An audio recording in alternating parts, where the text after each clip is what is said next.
नमस्कार सभी को। स्वागत है आप सभी का आज की इस वीडियो में। इसमें हम जानेंगे रसों के उदाहरण। देखिए, सबसे पहले मैं आपको एक एक से इन रसों को कराऊंगा।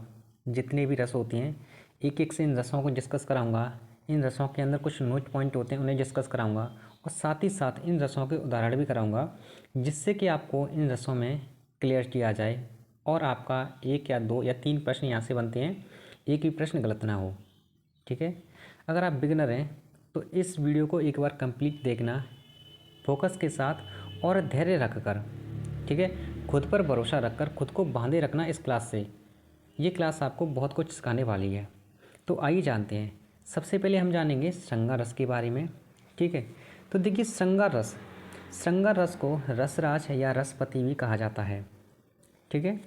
इसके स्थायी भाव की बात करें तो इसका स्थायी भाव होता है रति, जिसे प्रेम कहा जाता है। ठीक है।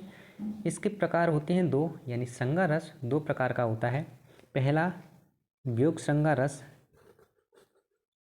पहला है संयोग श्रृंगार रस और दूसरा है वियोग श्रृंगार रस। संयोग श्रृंगार और वियोग श्रृंगार।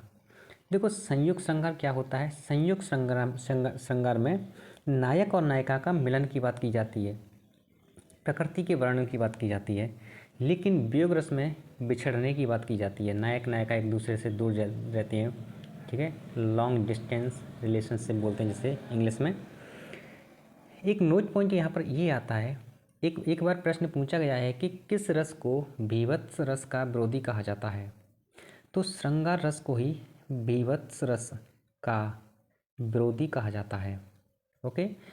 आइए जानते हैं श्रृंगार रस और वियोग रस, संयोग रस और वियोग रस के कुछ उदाहरण जानते हैं। ठीक है, जिससे कि ये श्रृंगार रस आपका क्लियर हो जाए।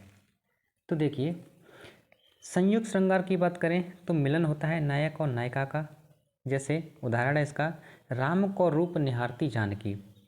अच्छा, जानकी मैया राम जी के रूप को कब निहारेंगी? जब राम जी और जानकी मैया पास पास होंगे, यानी मिलन होगा, है ना। दूसरा है वियोग श्रृंगार, यहाँ बिछड़ने की बात की जाती है। जैसे उदाहरण है, निस दिन बरसत नयन हमारे, यानी जब कान्हा जी गोपियों को छोड़कर चले जाते हैं तो गोपियाँ रोजाना रोती रहती हैं, उनके नयनों से नीर यानी अश्रु बहते रहते हैं। तो ये हो गया, ये रहा वियोग श्रृंगार रस का उदाहरण और ये है संयोग श्रृंगार रस का उदाहरण। ठीक है। यहाँ पर एक नोट पॉइंट ये है कि इस वियोग श्रृंगार को विप्रलम्ब श्रृंगार नाम से भी जाना जाता है। वियोग श्रृंगार को विप्रलम्ब श्रृंगार नाम से भी जाना जाता है। ठीक है। देखिए, अगर आप हिंदी की पीडीएफ चाहते हैं, हैंड रिटन नोट्स की पीडीएफ चाहते हैं, तो आप हमारा टेलीग्राम चैनल ज्वाइन कर सकते हैं। वहाँ पर ये पीडीएफ आपको मिलती रहेंगी। ठीक। नेक्स्ट रहेगा हमारा करोड़ रस। तो आइए जानते हैं करोड़ रस के बारे में। देखिए, करोड़ रस का स्थायी भाव होता है शोक। क्या होता है? शोक। और इस शोक को पहचानने के लिए आप यहाँ पर दुख भी लिख सकते हैं। क्या लिख सकते हैं? दुख। अब इसकी पहचान कैसे की जाए? देखिए, जो करोड़ रस होता है, देखो जो वियोग श्रृंगार होता है ना, वियोग श्रृंगार में हम कुछ पल के लिए, जो नायक नायिका होती है वो कुछ पल के लिए दूर होते हैं, तो वो कुछ क्षण भर का ही वियोग रहता है, दुख रहता है। लेकिन करोड़ रस में हमेशा हमेशा के लिए कोई हमके छोड़कर चला जाए, जैसे कहते हैं ना ब्रेकअप हो गया, तो वो हमेशा के लिए ब्रेकअप हो जाता है। ठीक है। तो वो होता है करोड़ रस। जैसे कोई व्यक्ति का देहांत हो गया। ठीक है। तो अब इसके उदाहरण जानिए कि उदाहरण से आप इसे कैसे पहचानेंगे। पहला है, शोक विकल सब रोवहि रानी। देखो, रोने की बात आ गई, यहाँ पर शोक की बात आ गई, तो यहीं से पहचान लिया कि ये करोड़ रस का उदाहरण है। हमारा आंसर यहीं कंप्लीट हो जाएगा। ठीक है। शोक विकल सब रोवहि रानी, रूपशील जलो तेज बखानी। ठीक है। नेक्स्ट है, अगला उदाहरण है, अभी तो मुकुट बनाता मात, हुए कल ही हल्दी के हाथ, खिलेते चुम्बन शून्य कपोल, हाय रुक गया यही संसार। देखिए, अब इस एग्जाम्पल की पहचान हम कैसे करेंगे कि ये करोड़ रस का है। तो ये जब भी आपको हाय वाई ये लिख जाए ना, ये हाय दिख गया, तो हाय का मतलब इसे कोई गहरी पीड़ा हो रही है, गहरा दुख हो रहा है, तो उससे समझ जाएंगे कि यहाँ पर करोड़ रस है। ओके।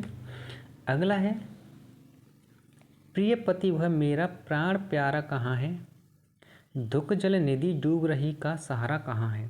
अब इसकी पहचान कैसे करेंगे? तो देखो, एक भी ऐसा उदाहरण नहीं होगा जिसमें उस करुण रस, उस रस का कोई मीनिंग ना दिया हो, ठीक है, ऐसे तो फिर कोई भी नहीं पहचान पाएगा।